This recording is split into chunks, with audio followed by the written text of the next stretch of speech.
What's up? What's up on this episode of the Best of Bias Podcast? You got a lightweight, a little shorter episode on this side because I'm going on vacation this week, but you know how I do it. I got to have you guys with something to, something to vibe to while I'm off. Though it may be a short episode, I'm still here with y'all vibing out. We got some playoff updates, man. I had to come in here and talk about the Nuggets loss in Game 7, man. I was thinking about skipping this pod and was thinking about just letting it go by and me not being, but I'm a man about mines. You know what I'm saying? I made my prediction. You know what I represent. I still got my jersey on right now. You know what I mean? And I'll stand in it. So I'm here to talk about it. So we'll talk about a little bit about that. Got a little bit of pop culture. Comic-Con questions for y'all. Comic-Con's coming up in July. More on the streaming wars. And just quick little updates. Some NBA awards, all NBA team, all defensive teams.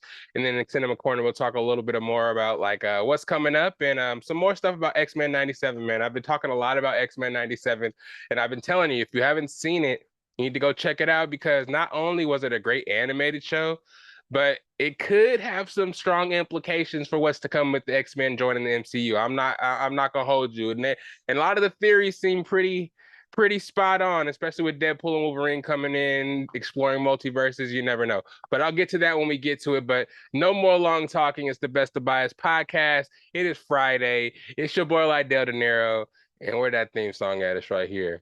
Yeah. It's the best of bias. You need the earful, you should try us. From pop culture to the movies to unite us. It's the best of bias. Your best of bias. Yeah, it's the best of bias.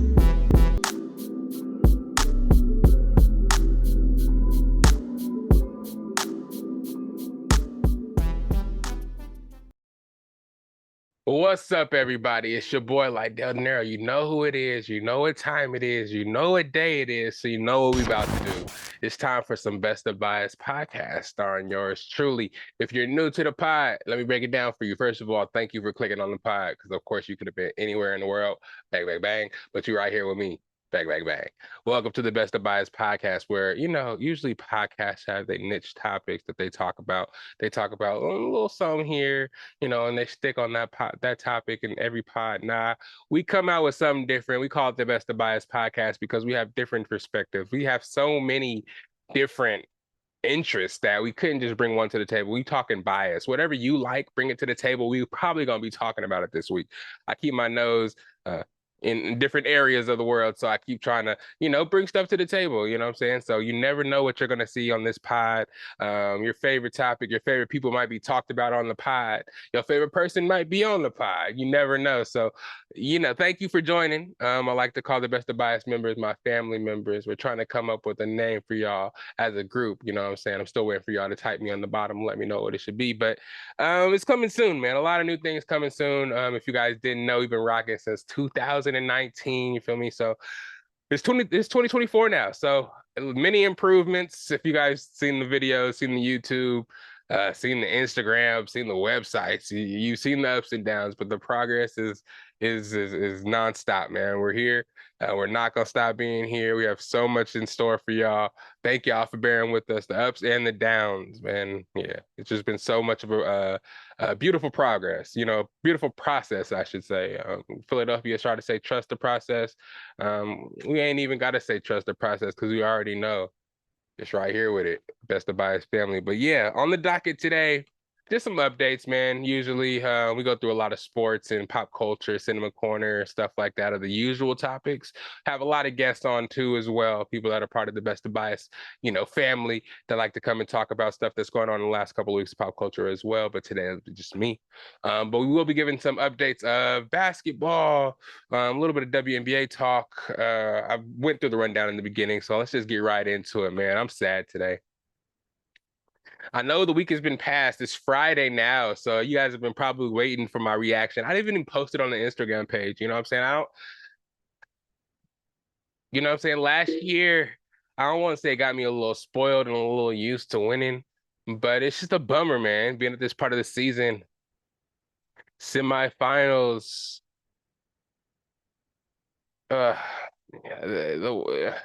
It's just... let's just get into it. Minnesota Timberwolves beat us on our home floor, Game 7, up 20 at half, brother.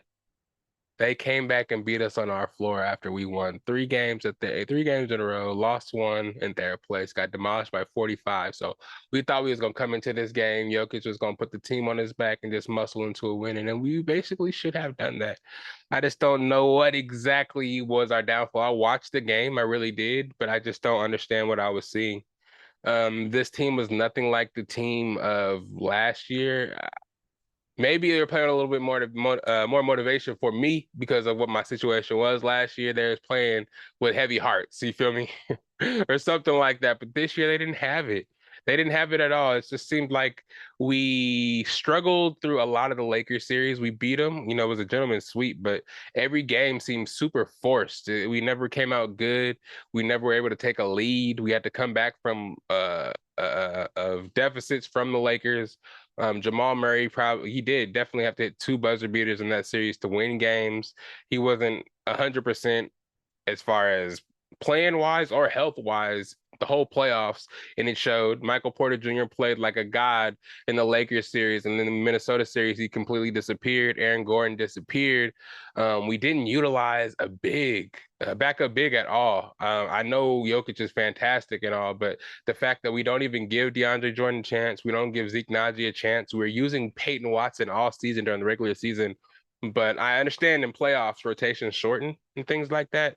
But for it to shorten the way it did and Peyton Watson get no PT, it was kind of crazy. Calvin Booth and I think Coach Michael Malone definitely overcompensated. Last year, we were able to do what we did with Jeff Green and Bruce Brown and actually a pretty good bench. This year, we didn't make any really moves last year or this year at the trade deadline. In the offseason last year, we didn't really make big moves either. We thought we can draft kind of like older players that were already kind of experienced in college that can come in and contribute right away. That didn't happen, which resulted in us relying on Reggie Jackson to be our backup point guard. Bruce Brown left, so we had to have Christian Brown step up and take the Bruce Brown role, which he kind of did, but his scoring wasn't as effective as Bruce Brown's was at times last year. And having Bruce Brown, Peyton Watson on the floor at the same time, it didn't really work if they weren't both shooting well. Jamal Murray, again, he was off the whole playoff. So staggering him with those players as well just caused the whole dry spell as well. And then just not having a reliable, backup big. You're running small ball, trying to run Aaron Gordon. You're trying to run Jamal Murray, Reggie Jackson with who else? Peyton Watson, Christian Brown, and Aaron Gordon. That's not gonna work. Like, it's not gonna work. You know what I'm saying? You got to play somebody. Even if you think Aaron or DeAndre Jordan takes away from an offensive opportunity, the lob threat is always there. You could at least get him to guard Rudy Gobert. What the fuck is Rudy Gobert gonna do? But all in all, I'm not going to say it's all on Nuggets' fault. The Minnesota Timberwolves came and proved that they're, a team that's to be reckoned with this year. Their president of basketball operations, Tim Connolly, was our president of basketball operations 2 years ago. So he kind of knew how our team was constructed, and everybody thought he was crazy when he went out there and got Rudy Gobert to go with Karl-Anthony Towns on a crazy ass trade to trade away hella Minnesota draft picks. And it was kind of crazy at first, but now it's kind of paying off because he knew what he actually was trying to do. He was trying to, stall the team that he put together last year that won a championship. Now you got to put that team together that can beat them. And that's what they did. They saw Anthony Edwards' development. They saw defensive players like Jaden McDaniels and Nicole Walker, whatever his name is, Alexander Walker or whatever. Just long guards that can guard Jamal Murray, take KCP away from the 3 if need be. If Michael Porter Jr. wasn't shooting, they have 2 bigs to throw at Jokic. If Aaron Gordon wasn't shooting jumpers and only was in the dunker spot, Rudy Gobert and Karl-Anthony Towns can spell that. And the fact that they had multiple bigs to throw at Jokic that could actually stretch and shoot the ball, Naz Reid and Karl-Anthony Towns, this team was like perfect to, just kind of battle the Nuggets and fuck up their back-to-back opportunities. But I mean, hats off to them. Again, we were up by 20 points in Game 7, so we should have won. We had the game in our hands. I don't know what came over our team or what happened. It's a horrible collapse. And again, to come off a game where we lost by 45 points and we are supposed to come out here and prove we're the defending champs, and to go out that way was really embarrassing. And they're going to continue to crown Anthony Edwards as the next Michael Jordan until this next series, which I think will be a little bit humbling for the Minnesota Timberwolves. But we're going to talk about that in a second. But the Eastern Conference semis, oh yeah, on the other side of the Western Conference semifinals, Dallas was able to beat, I think it was, I know it was OKC, but I think it was 6 games. It wasn't even, yeah, I think it was 6 games. They won 4-2. Yeah, that's kind of the position I thought the Minnesota Timberwolves would be in. I didn't really expect them to go all the way to the Western Conference Finals just because of the inexperience. You know what I'm saying? You throw all these pieces together, these young, inexperienced pieces. I don't think they're, no matter how good they are, they just haven't had the, especially if they didn't even make the playoffs last year at all, and they haven't made the playoffs for a while. So to expect them to go really far and win the championship with like a second year, third year head coach, I don't think.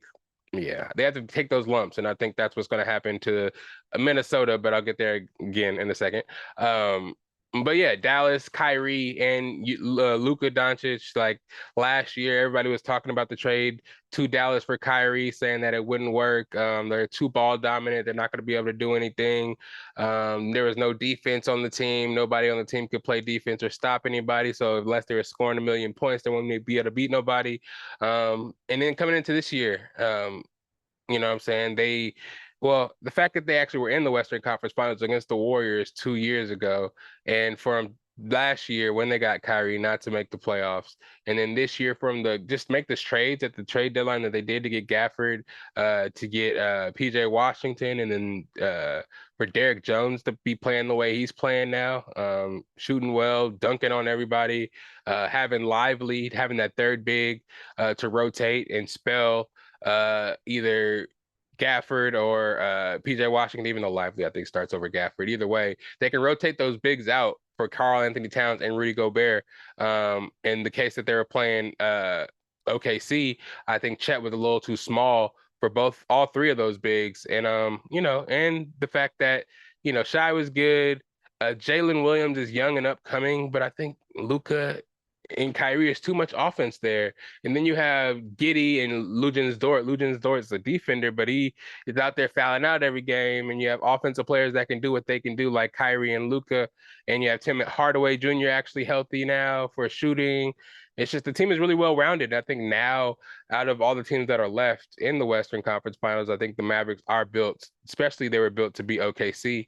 Now, them actually moving on and beating OKC and playing the Minnesota Timberwolves, them having those three bigs to rotate between Rudy Gobert, Karl-Anthony Towns, and Naz Reid, they can match up pretty well there. I think offensively, Kyrie can get around McDaniels, can get around Anthony Edwards, and I also think Luka can outmuscle Anthony Edwards, and McDaniels is not gonna be able to stick him. And Luka plays guard, so he's like a 6'7" guard. So whoever tries to guard him is gonna be a mismatch regardless. And Kyrie has, you know, people forget he has the handle of a basketball god, so he's out there just shaking people up, getting to the rim, putting up anything. His layup package is incredible, so no matter what position he's in, he can get a layup off, draw fouls on the big man. And then Luka's out there getting to the basket and then kicking it out to whoever's open as well when they draw double teams. I think it's going to be difficult for them to do what they did against us, trying to slow down Dallas. You know what I mean? So that's going to be interesting to see.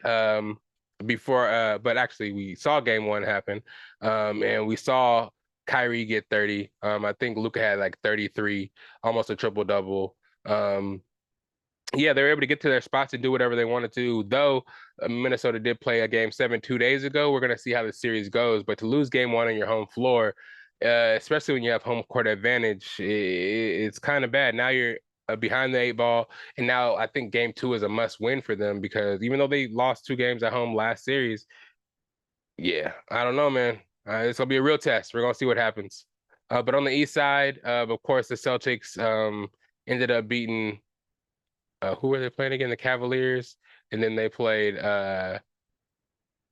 who did the Celtics play after that?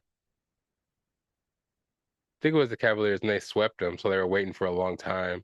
And then the Knicks were playing Indianapolis, and then the Indianapolis Pacers beat Indiana Pacers. I say Indianapolis. Indiana Pacers beat the Knicks in 7 games in game 7. I think they shot a historic 71% in that game to beat the Knicks. The Knicks were beat up, man. I think Jalen Brunson hurt his foot in that game, so he went out of the game towards the fourth quarter. They were missing a bunch of players. OG Anunoby was in and out of the lineup. Rudy Gobert was hurt. Mitchell Robinson was hurt. So their team was just, playing on straight pride. Dante DiVincenzo was playing out of his mind, so big ups him. But Pacers have a nice little team. Siakam, Miles Turner, Tyrese Halliburton, Nimbrand, Aaron Naismith, a lot of these guys, a lot of utility players out there. But I think, as we already saw in game one of the Eastern Conference Finals, playing the Celtics over there already, that series started as well. Indiana Pacers, I think, had their best game possible. It's going to be in this series, game one. Almost stole the game if it wasn't for I would say lucky, because it was a tough ass shot by Jaylen Brown in the corner to tie the game and send it to overtime. And then Jason Tatum just went stupid in overtime, 8 straight points, and just took a lead, and the Pacers weren't able to get back. And they're playing right now as I record this today.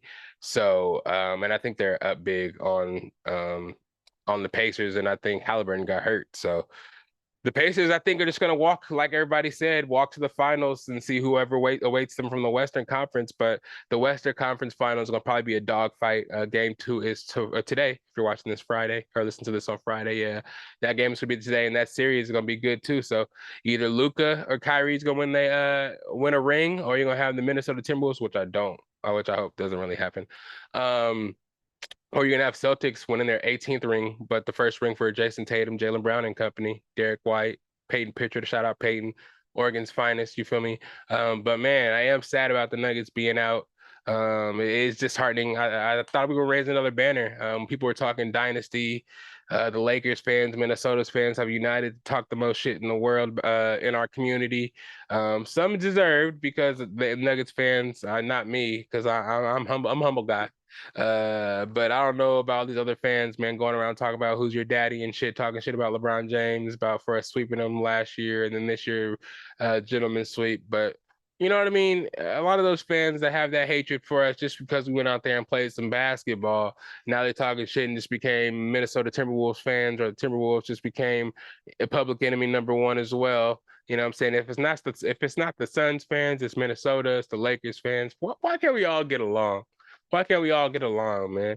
But for some more awards, I talked about MVP and Rookie of the Year and Defensive Player of the Year. I talked about that a little bit ago. But first team, second team, third team All NBA came out. First and second team All Defense came out. So I'm gonna go through those real quick. First team All NBA: Giannis, Luka, Shai, Jokic, and Tatum. Second team All NBA: Brunson, Davis, KD, Ant-Man, and Kawhi. Third team All NBA was Booker, Steph, Halliburton, LeBron, and Sabonis. Though I believe maybe one of those people on third team should replace Kawhi. Maybe it just seemed like he was hurt in the playoffs, because he did just miss out in the last couple of games and probably the first round series. But he did seem like he played a lot more games than he usually does. But to be All NBA second team over Halliburton, LeBron, and Sabonis, and even Booker, a lot of these guys were in the playoffs. You know what I'm saying? It's like it's weird for him to be over them, but I got you. First team All Defense, though, this one was weird too, because it was all pretty much all centers. Bam Adebayo, Anthony Davis, Rudy Gobert. You have Herb Jones in there, but then you got Wembanyama. So there's four centers basically, and one guard/forward. And then the second team, this is where all the guards were. You got Caruso, Drew Holiday, Jaden McDaniels, Jalen Suggs, and Derek White. Interesting how they voted this year, was it? Excuse me. Interesting voting for some stuff. You know what I'm saying? It's just weird. Like, not even one guard could make it into the first team All Defense. Like, Jaden McDaniels he's in this Western Conference Finals right now. Bam ain't, Davis ain't, Gobert's on the same team, so maybe that's why you probably couldn't put two players on the same team but goddamn, Wemby definitely. Well, you can't take him off All Defense or Gobert since he won Defensive Player of the Year, but it's goddamn interesting if you ask me. And then lastly, man, inside the NBA is ending. I don't know if it's this year. It said 24-25 season. So I'm thinking it's after next season they're gonna stop doing it on TNT. But I guess the NBA is in talks with Amazon, ESPN. I forgot exactly what it is. Let me pull it up real quick. Let me see. Dun, dun, dun, dun, dun, dun, right here. They're in talks with ESPN, Amazon, and NBC to take over all sports coverage. So it's looking like TNT is backing out of it, and that's where they all were. So I think after I don't know how many years, how many Emmys, how many laughs, how much entertainment. You know what I'm saying? Maybe that's why it's kind of going off the Richter this year, and people are just kind of like beefing and doing whatever they want to do and missing a lot because this is the last year. And I know Shaq has hella jobs anyways, and Charles Barkley has hella jobs too. But Ernie, yeah, I think he's still gonna be sticking around because I see him on hella other like Olympics and shit like that as well. But I don't know if the NBA is gonna be the same without Ernie, Chuck, Kenny, and Shaq, man. Many years of laughter last year, man. It was beautiful. You know what I'm saying? We're going to our first championship, you feel me? But it's not about me right now. We're going to miss y'all. Man, it's going to be hella different, but we're going to see. ESPN is a little, Stephen A and them is cool. I guess they cool over there on ESPN, but NBC and Amazon, who's going to be on Amazon? Why can't you just keep them on and just hire them at Amazon? Because shit, I can't even imagine who they're going to have talking at Amazon. That's going to be wild. What else we got? Should we go into some pop culture? Should we go into some pop culture? Oh, no, I can't go into pop culture without this is breaking news right now.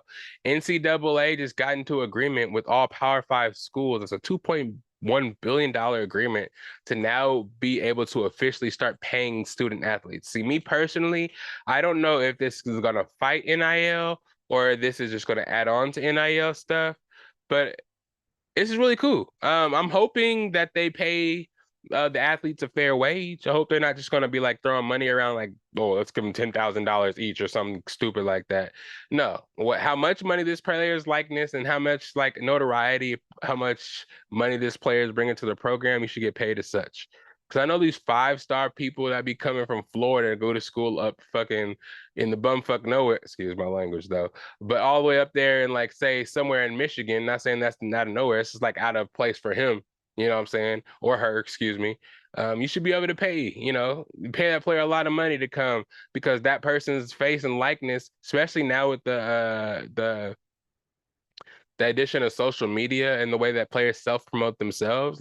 You used to have to go out there and find somebody that was able to put a highlight tape together for you in order to kind of put your stuff out there. You can make that stuff yourself on Instagram and any kind of social, you know what I'm saying? And that kind of value, you bringing that notoriety and that kind of hype to a school should be worth something. You know what I'm saying? So I'm just hoping that with the boosters that help out with these schools, with the money that they're getting from the TV deals, all the money that these schools are getting, I hope they break off the players a little something. You know what I'm saying? And I hope the deals don't fight these NIL deals. If the players want to get like a sponsorship by a business outside the school's program, I hope they don't start trying to find them now if you take money from them. If you're taking money from them, you're basically employees of us and you can't, like, we ain't doing that. We ain't doing that. You know what I'm saying? We already saw Marvin Harrison Jr. try to outsmart the system of fanatics, and they already trying to fight him back and sue him and stuff. You know what I'm saying? Let's not make it too tricky for these guys. You know what I'm saying? Let them eat, let them be able to go to school, focus on school, and want to be there. I think you should. Well, I don't know. That may be too much, but putting stipulations on how much they learn. You know what I'm saying? I know GPAs is probably enough, especially if the player's only gonna play 1 year in basketball or just be there for 3. But hey, I feel like you should put put some more money in their pocket if they do better in school. I feel like that's amazing. Like, just go ahead. Oh, if this person can achieve this GPA as a student athlete, we're gonna give them more money. That would be dope. You know what I'm saying? That make a person be motivated to be on the field, be great on the field and off the field. I just imagine, man, a lot of this stuff I'm kind of jealous of inside because if I knew this stuff was an opportunity for me coming out of high school, you know what kind of student I would be, you know what kind of dedication I would put into my craft as far as sports or whatever I did. You know what probably like with high schools knowing what kind of money these players can make in college and the giving back they possibly could do for the schools, they probably put these kids in the best opportunity to succeed. You know what I'm saying? And I hope it trickles down into like the bad neighborhoods and all the under funded schools too. The schools that have extreme athletes, superior athletes, but they're in a bad part of the neighborhood or have a bad school that they need funding for the education and the sports programs and stuff like that. Maybe colleges that want to see these players succeed and want to get these players into their colleges, trickle it down to their high school. Let's let everybody see that money. I feel like that money can do so much better than just being stuffed up into sports programs or into these schools just to bolster the campuses, when the people that make the campus good, not only athletes but students in general, if you make the conditions good for everybody, I think that'll make people want to go back to college. That'll make people want to give back to their communities. You know what I'm saying? If you give people money, everybody's not going to be selfish with it. You know what I'm saying? Just because you give these kids money doesn't mean they're going to run out and buy cars, jewelry, and that's it. A lot of these kids may go back and give back, may go back and be able to put their parents in situations, may go back and be able to put themselves in situations to come back and give apex performance to you guys and be so grateful to you guys that it all trickles down. It's just like a whole economical system that just goes round and round and round. But I cannot help but feel like there's some kind of catch behind it that they're trying to, have just to be able to hold in their back pockets just in case, some kids start making too much money in NIL. Because I did see a little NIL list, which I think is really capped in one sense, because there's no way this is all the money they're making. Because I've heard about deals from kids that are way more than this, but this is the college football NIL market for each position in the transfer portal. So for quarterbacks, they're saying the money is $500,000 to $800,000. Okay, quarterback, you know what I'm saying? You're trying to get somebody to come to your school. I get it. But $800,000, when you're hearing about like high school guys, 5-star guys that they're paying like $8 million to come to their school as a freshman in play, these transfer guys are already proven. If they're good enough, I think they're getting paid way over that $800,000. Running back market, $200,000 to $300,000. Receivers market, $75,000 to $300,000. Whoa, why is that so low compared to the running backs? 75 to 300,000, I guess. In college, they really be using the running back. It's when they get to NFL, that's when they get devalued. But the running back market in college is rocking though. 200 to 300,000. Again, wide receivers is 75 to 300,000. O lineman is 350,000 to 500,000. D lineman 250,000 to 600,000. Linebackers is 100,000 to 300,000, and then DBs is 120,000 to 225,000. So there's money going around in the NIL, man. Again, that's just transfer portal people. Just imagine these 5-star guys that you're hearing about, IMG and all these big high schools like that. They're seeing dollar signs. So I want to see what it is like. What are these colleges going to do? Are they going to try to stop that? Are they going to try to yeah, we're going to see. But that's breaking news. You're probably hearing about it now. You'll probably hear about it on Details Friday morning or this morning, excuse me. When everybody's talking about it on ESPN, FS1 and all that shit, because man, I need to hear details about that because that's going to be wild. Speaking of details, man, who's going to Comic-Con 2024, man? Who's going? Let me know, because I'm trying to go. I don't know exactly my plan. I don't know my plan at all, because I don't have a ticket. Man, I'm very new to going to cons. This is probably like my 3rd year of going to one every year. But I need to go to many more, and I'm trying to get out there. And San Diego is one that I really need to go to. I feel like, just because it's so close. I go to LA Comic-Con every year. San Diego is the big one. Everybody knows it's a raffle system. Everybody doesn't get tickets. So I feel like I just need to go to San Diego and just see what's going on in town. Who's going to be there, man? Who can I link up with or could walk around with outside the festival to some joints where the people are going to be doing some signings after the after parties? Excuse me. I'm just trying to find out. So I feel like I'm going to be walking around solo dolo, representing the Best of Bias podcast out there. You know what I say? I like to go out there and show my face just to let them know I'm representing the culture. I'm a part of the culture. Know this face because I'm going to be around. Know this bear, no growly because we're going to be around. And you see these pops back here. I go to these cons and get them signed. You see Rock Lee right here. Bam, bam. You see Sean Shammo right there. You see, where you see, there go Luffy. You got Zoro signed, Broly signed by John Young Bosch.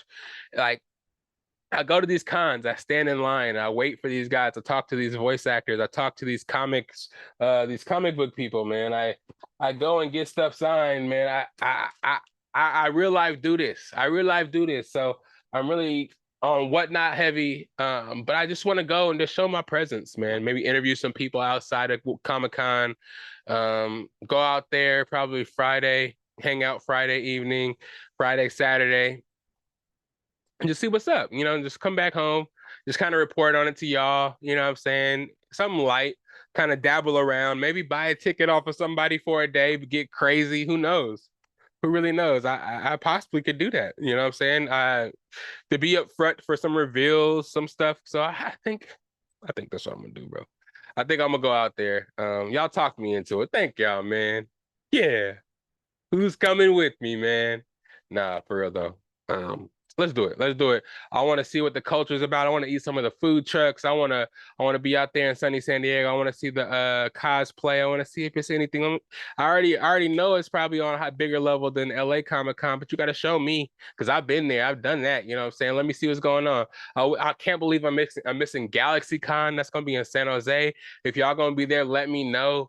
I'm going on a cruise that weekend, but I feel like I need to be there. San Jose, that's the home front. AKA, we gonna talk, man. Maybe, hey, Deshaun, somebody has to go. Maybe get some signed for me. There's gonna be some really good voice actors there. I'm gonna need some stuff signed.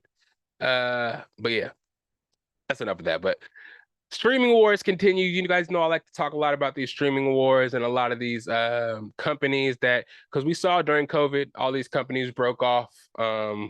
The goal was to kind of kill off cable and all these channels that were in cable just wanted to branch off on their own and have their own streaming service. And during COVID, we saw some of it hit for a while, but then after a lot of the content kind of got slow, a lot of these companies are cutting content and want to cut ties with their streaming services in general.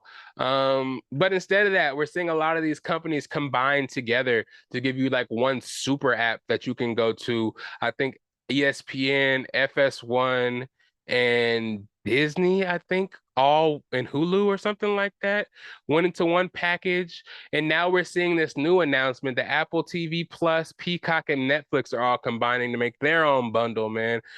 And Netflix, is making all the money in streaming. And Apple is also one of the bigger uh just the bigger companies in general. So they're trying to get their feet wet and everything. And Peacock's fairly new, and NBC is a big company. You already know that. So having them all come together is it's gonna be a titan. Maybe they'll be together for forever. Maybe it's like a little bit they're gonna be together. Take some tips from Netflix and just know how to grow a platform. But the bundle's only gonna be $15. I pay $15.99 already for Netflix. So to be able to get all three of these things, I already have Apple TV Plus. Think I'm paying for that too. So I don't know. Maybe some way I can get those all three together. I don't have Peacock, but if I could pay $15 for all three instead of having to pay like almost $40 for two of those things and have no ads on Peacock, I might fucks with it. But if $15 is a package with ads, I might not fucks with it. Cause I don't know. Man, I don't know if I can do the ads. We're basically going back to cable. What's the point of doing all these ads if you want us to go away from cable? If we want a commercial, we'll stay with fucking cable. But I digress, you know what I'm saying? Because there's probably gonna be ads sooner or later in these videos, and I can't be mad at them, you know what I'm saying? People gotta make their money and people are getting paid for these ads, you know what I'm saying? Hey, speaking of ads, hey, holla at me. Prize Picks, you guys are sponsoring everybody. I know I'm not super big time or nothing, but hey, I'll be happy to mess with Prize Picks and sponsor you guys. Get my own little code. I actually participate all the time. Spend a lot of money, lose a lot of money, made some money. Hey, holla at me. Anybody? Shoot, Hims, Blue Chew, I'm ready. You know what I'm saying? Help me get my viewership up, you feel me? I'm just playing. But yeah, what's next, man? I know I told you guys it was gonna be no long one, but down in Cinema Corner, man, I just had to talk a little bit shit about XMen again. I know last week I talked about the finale, but I kind of missed out on some stuff, especially at the end when they teleported that comet out of from hitting the earth, and they all spread out. Everybody thought the X-Men died, but they spread it out all around time. And you saw I forgot exactly what the teams were. We saw some of them sent to the past where Apocalypse was being jumped and ganged up on by a whole bunch of people. And then in the future, we see the future I forgot what's her name, but the future Summer's daughter, Jean and Scott Summers' daughter. And I think it's supposed to be the world I don't know, it's quoted, hinted to be the world that Kang took over, or no, the world that Apocalypse took over, and then the world that they are in the past. I think Kang is the ruler of that land, and Apocalypse is the good guy getting whooped up on in the past. And I think his past is what makes him what he is in history. So we're gonna see that happen. Shit's gonna be really good. I'm really excited to see that. Did I even talk about the finale with you guys? I hope so. I think I did. Shit. Basically, Sebastian just became the super sentient AI bullshit ass Sentinel and tried to kill the X-Men, and they all kind of jumped him. And basically Sebastian was just trying to drop the comet on the Earth and kill all the humans and the mutants and just kill everybody. Setting up the mutants to look like the bad guys again, but at the same time killing all the mutants by bringing the meteor into Earth. And again, they saved everybody, but they got scattered across time, man. The series was incredible. I don't want to spoil it too much, but I do because everybody else that reviewed it already spoiled it, and I did talk about it a lot. But I want everybody to actually go watch it and just see the finale for themselves. But the finale is going to lead up to hella shit, man. I'm excited to see if it actually ties into the MCU at all, because again, I talked about how they had the Marvels. At the end of Marvels, you saw a shot of the X-Men in a flat or sometime in the future, or alternate universe that Photon went into. And then there's lots of similarities to stuff that could happen in the cartoon and what the Wolverine and Deadpool could represent. They're going multiversal in Deadpool and Wolverine. You never know what's going to happen. You have all these people from the Fox universe. You have all these people from other universes that are X-Men supposed to be in this, making cameos. So you never know what's going to happen. Maybe they pull the X-Men out of the animated universe into the real world, and that's how we tie it all in. But who knows, man? Because we're already getting Fantastic Four to come soon. I just want to know what they're tying in. We saw that Avengers 5 is coming out, and they confirmed Moon Knight's gonna be in Avengers 5. They said Steve Rogers, what's his name? Chris. Is his name Chris? Chris, whatever. Steve Rogers, Captain America's, he signed on to be in the Avengers 5, but we don't even know exactly what it's going to be about. We're still going through the Jonathan Majors saga, so we don't really know if they're really going to change the name from Kang Dynasty, if it's going to involve Kang at all, if they're going to bring a new actor in for that. But we're getting hints of teams and people that are going to be in it, and it's really exciting. And for Moon Knight to be in it, you guys know how I feel about Moon Knight. I would hope that they're gonna have a Moon Knight season 2 before they actually jump into him bringing him into Avengers 5, just to kind of like round his character out a little bit more. But She-Hulk, the Hulk, Captain America, Sam Wilson, Moon Knight, and Spider-Man will all be in Avengers 5. So hopefully they're the main team. I don't know if Mark Ruffalo is actually going to be in it. I know he's getting kind of older to be the Hulk, but I think he's in a stage now where he's the Hulk all the time. So I think it's probably just going to be AI Hulk. I don't think they're really going to go back to him being actually Mark Ruffalo, but we'll see if you'll see him go back to Bruce Banner. I'm so interested to see what Sam Wilson's going to be like as Captain America, because he's not going to have his wings anymore, no super serum. So let's see what Anthony Mackie got. Hopefully it's a lot of like action, and he's able to throw the shield around. We saw he was in Winter Soldier and Captain America. He was starting to be able to control the shield, throw it around a little bit, get his bearings behind him. So we'll see how that goes. I'm excited to see that.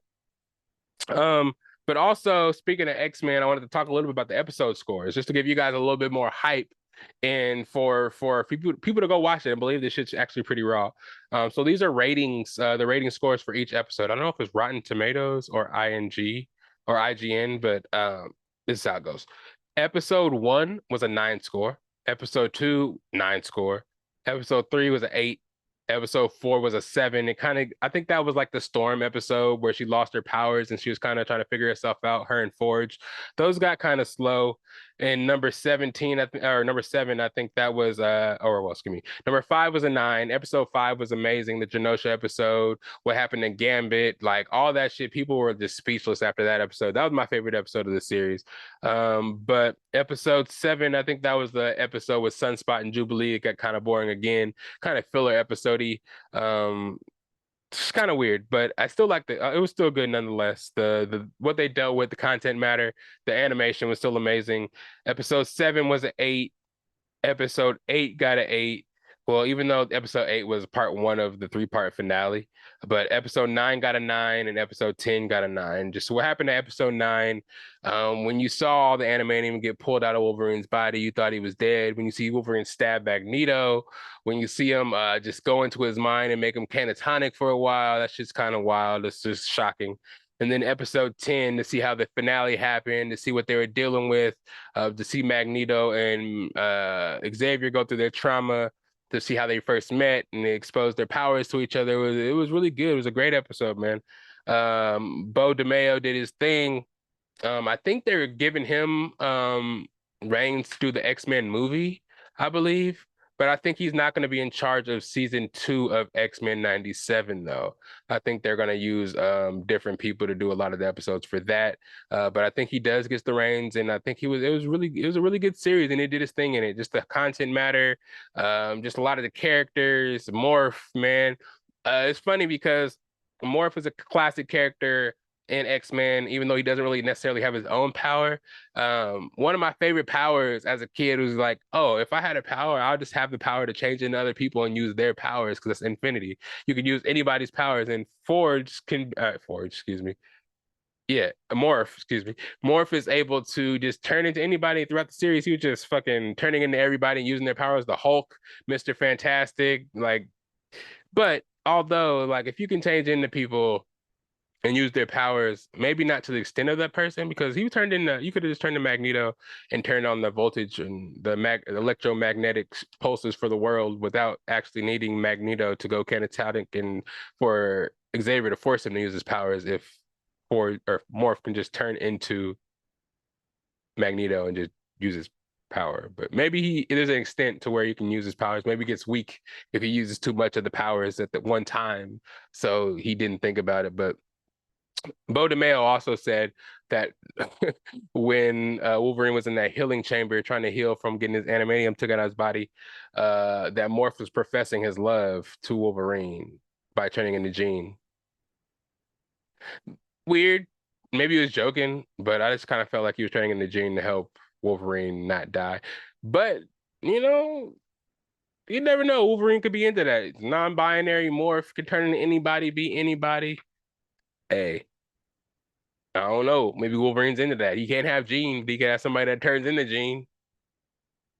Weird, but you do you. But then The Rock has actually came out and said he wants to play Apocalypse in live action X-Men. I love The Rock, but Black Adam wasn't really that good, to be honest. I don't know if that was his fault necessarily, but a lot of times in Rock movies, The Rock does play The Rock. I think Apocalypse is kind of deep of a character, unless his range is able to be stretched really far. Even though, you don't really get that much emotion out of Apocalypse. He's kind of a stern guy that just fucking is hella powerful. He may be able to pull it off, but all these rumors about how The Rock is on set and how hard he is to work with that's been coming out, I hope that doesn't, fuck up the movie. You know what I'm saying? I want it to come out sometime while I'm in my 30s, you feel me? I don't want to have to wait forever for it to come out. But I love you, Rock. Hopefully those rumors aren't true. If you want to work with me, I'm down to work with you. You know what I'm saying? But hey, I don't know about the Apocalypse. Maybe another character. But hey, I could see it kind of. How do you guys feel about The Rock maybe playing Apocalypse? Speaking of somebody who wants to play somebody, Ryan Gosling wants to play Ghost Rider. What's his name? What's his name in Ghost Rider? What's Ghost Rider's real name? Johnny Cage? No, not Johnny Cage. Can't be Johnny Cage. Johnny Blaze. There it is. Duh, Johnny Blaze. So he wants to play Johnny Blaze, Ryan Gosling. He's been in enough action movies. I believe I can see it. He's not super old. Even if he is, they have a new, Ghost Rider that it passes down to after Johnny Blaze. Roberto, I forgot his name, his last name. But anyways, yeah, I think I could see it. I'm down. I like Ryan Gosling as an actor. He's funny. He can give that comic relief and like that MCU likes to do. And I feel like once he comes in, they can do Midnight Suns with Blade, Moon Knight, and again, Ghost Rider is one of my favorite characters. Super OP. His powers are crazy. I'd love to see that happen. Let's do it, MCU. Even though they're gonna slow down on their material, especially if they're announcing all these people. There's so much announcements with actors and people that are gonna be involved in stuff, and people that are popular now and that we like. It's like by the time they get to these shits, hopefully they're not hella old or not able to do it anymore because we don't want these characters to be old, so you have to keep recasting. We want to grow with these characters. That's kind of the thing that happened with the MCU that got us to know and love the characters. They stayed, they grew, and we got to see them go off into the sunset.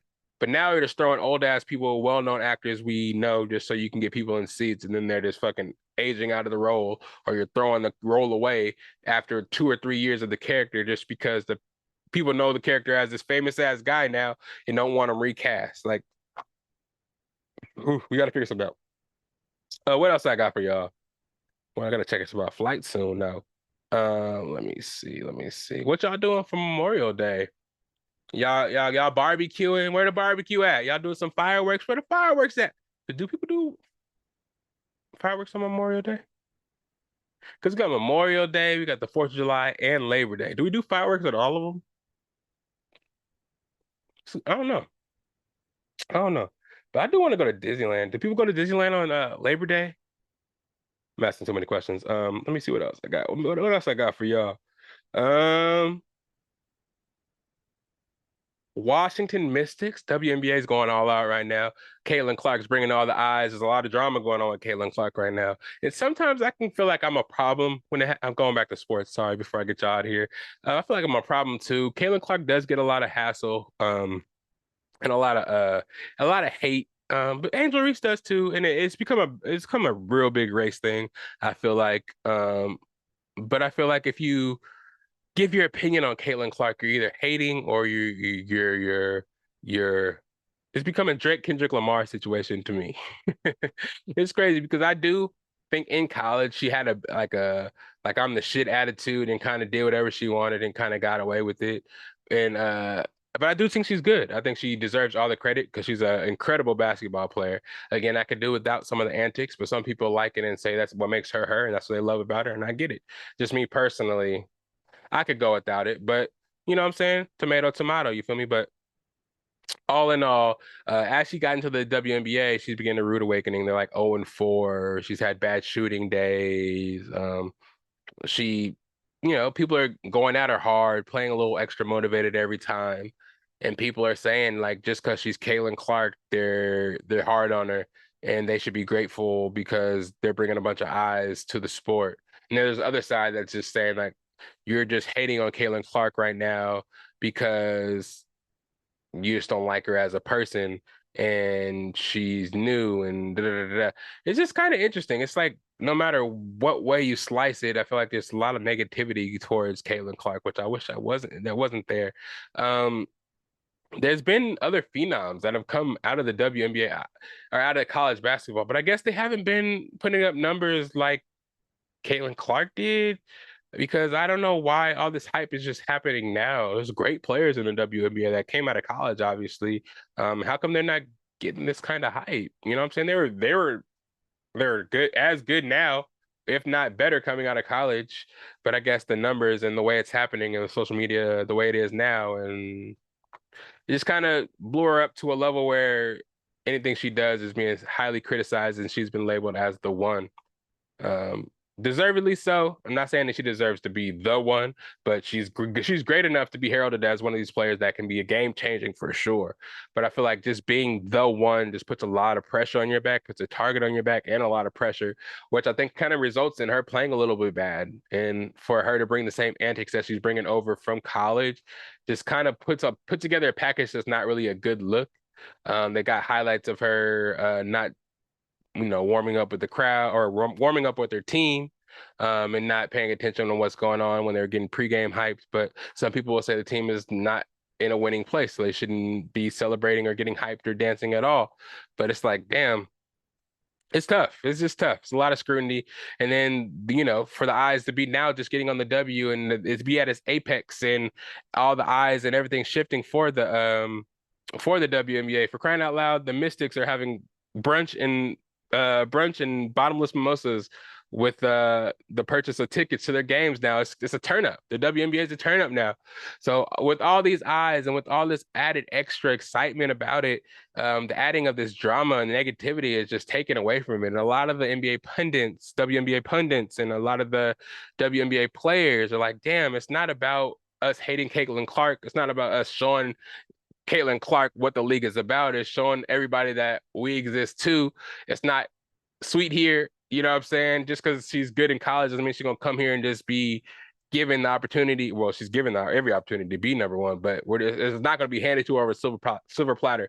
We've been here for years. Players have been in the WNBA for years. The W now for years, what they like to call it. I guess that's the new nickname for it. I like the WNBA, but I guess they are trying to slowly branch their way away from the WA and stand as their own thing. And I get it. I get it. That's one way to bring that notoriety. You got to separate yourself from the WNBA and quit, get from under that umbrella, and just show that you can stand alone and do your own thing. And there's hype for this, and there definitely is. You know me, I'm definitely standing 10 toes down in it. But I feel like she'll get it together as she gets more comfortable. The game has a way of humbling you, no matter what sport it is, no matter, professional sports, they're going to humble you. You know what I'm saying? Nobody really comes into professional sports from college and just doesn't go through the lumps. And it's good to get them out of the way now, because you don't want to start hot and then you slump and then everybody gets mad that you're slumping. Slump now, and then it's only up from here. And prayers out, to Caitlin. Hopefully she's handling it okay. Angel Reese, everybody else, everybody talks about how Caitlin gets way more grace than Angel Reese, because if Angel Reese was doing any of this stuff that Caitlin Clark did, she would be getting hated on. Let's just let these ladies play, man. Let them make a name for themselves. All this college stuff that happened, they're young, growing, and this is going to be a new experience. And they get it. These women in the league have been there for a while. They've experienced in the league, and they're veterans. They're not going to let it go down like that. And I think they'll realize that. But also, the media added a little fuel to the fire as well, probably making it a little bigger than it really is, just to add extra attention and to get clicks. But, man, we out here. I mean, not we, but you know what I'm saying? You know what I mean? And again, Valkyries and the Toronto team, welcome to the league. Welcome to the W. It's going to be real interesting to see, man. I'm really excited for all of it. And I guess before I get out of here, let me just tell you what I'm watching right now. You know what I'm saying? Hopefully y'all watching y'all anime. Again, the new season of Demon Slayer just dropped out. The Guillaume arc, I think, just dropped. I don't know exactly what it's called. I'm sorry. My Hero Academia, new season. I think it's like season 6 or 7. I think it might be the second half of season 6 that dropped. But watch that. Shit's going down. Man, it's not dubbed yet, so if you're a dubbed person that likes to watch it in dub and not read the subtitles, you have to wait a little bit. But me personally, I'm catching up on my One Piece. I told y'all I was on a journey. I started like early, maybe even this year, and I've been binging, man. I started at episode 1. I am at episode like 800 and something now, almost caught up. I don't know if I'm necessarily almost caught up, but I'm getting there, man. I'm seeing a lot of shit. I'm getting the story arcs down, man. I just got my Samurai Brook Funko Pop, you know what I'm saying? Almost got the whole gang down here. I got Nami, Sanji, Zoro, Usopp, Frankie over there. Of course, I got you know what I'm saying, Luffy, Robin, and I got Brook. I need Chopper and I need Jinbei. And I got the whole, you know what I'm saying, original crew. So, you know what I'm saying? I be doing a little some. But yeah, what else am I watching? Again, if you guys haven't watched Sugar, go watch that new show. That's Apple TV Plus. Dark Matter. Damn, I'm in the microphone. Dark Matter on Apple TV Plus. It's a mind fuck though. If you guys are into interstellar type shit, if you're into what Tenet was, kind of in a way, thriller, kind of mystery type, sci-fi type shit, it's a great show. 4 episodes out now. Comes out on Wednesdays. Check that out. I think Atlas comes out today. If you guys the new Jennifer Lopez movie on Netflix. I think that came out today. I'm sure it doesn't come out on a Saturday, but I think it comes out today. So check that out. If you guys looking for new music, I did tell you guys Gunna drops. I didn't review the album yet. Album is great. You already know how I feel about Gunna Wanna. All his albums get already kind of a little bit of bias on there, but the albums are worth listening to. Melodically, they're incredible. Instrumentally, they're incredible. If you know Gunna, you know the cadence, you know the vibes. It's another one, you know what I'm saying? I can listen from top down. One of One, you already know it's good. Blackjack, specifically. It's a bunch of songs on there. Go check it out. I got it in vinyl. You'll see it back there on my Travis Scott album a little bit. I'm even gonna get some merch, man. That shit is classic. The album cover is crazy. Incredible comeback from Gunna. Incredible album. What else dropped? I don't really know what else dropped album wise. Go watch that XMen. Listen to this pod. I guess I'm gonna keep it short and sweet, man. This is the end of the episode where I can let them know where to find me at. And it's like, what is it? Patrick underscore, no, SAC underscore Lydell on the Instagram, Patrick underscore Lydell on the Snapchat. If you're looking for the Best of Bias podcast anywhere social media wise, we have a Best of Bias podcast where I drop a whole bunch of topics that I might not talk about on the podcast, but I just want y'all to know, or maybe talking about on the podcast as well. But just check it on my stories. I'm dropping shit for y'all all day. Instagram, Best of Bias, Best of Bias podcast. I'll keep y'all in tune, bro. That's what I do. So to check there, they'll have everything there for y'all. If you're looking for the podcast on TikTok, Best of Bias on there too. YouTube, Best of Bias, where you can see my pretty face every time these podcasts drop. AKA does a brilliant job of putting these together for you. Sorry, we don't have the B-roll like we used to. It's a little tougher to do that sometimes when we're on like a little time crunches, but they'll come back soon. We're gonna get him comfortable after he gets off. He works a lot, you know what I'm saying? So once he gets a little more comfortable at his job, we're gonna get the B-roll back in there for y'all. Promos coming soon. Check out all that on the Instagram. It's Friday. Enjoy the basketball games. Enjoy your Memorial Day weekend. If you guys are in San Diego, holla at me. I'll be out there at the Yankees and Padres game. And what else am I doing? Oh yeah, so be kicking it, man. Fireworks. You guys got a barbecue out there, holla at your boy. But yeah, let's talk. If you want to be on the podcast, hit me up. There's merch always available, so just hit me up. Wherever you find your favorite podcast, you can find the podcast, Apple Podcasts, Spotify, YouTube, of course.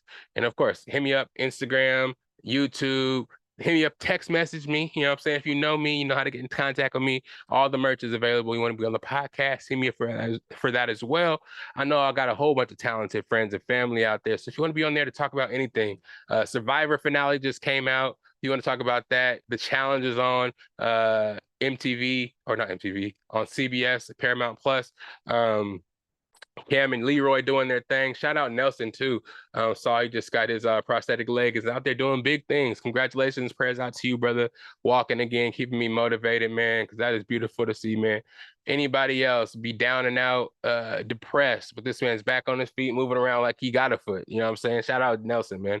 But yeah, that's it. You guys enjoy the rest of your day. It's the Best of Bias podcast. You know where that theme song at. Shout out everybody. Shout out the family. Shout out everybody that clicked on this podcast today. Shout out the weekend because we here. It's the Best of Bias podcast. I'm Lydell Dinero, and where that theme song at? It's right here. And Nuggets fans, don't hold your head. We'll be back. Anyways, get up out of here. It's the Best of Bias podcast. Yeah. It's the best of Bias. You need the earful, you should try us. From pop culture to the movies to Unitas. It's the best of Bias. Your best of Bias. Yeah, it's the best of Bias.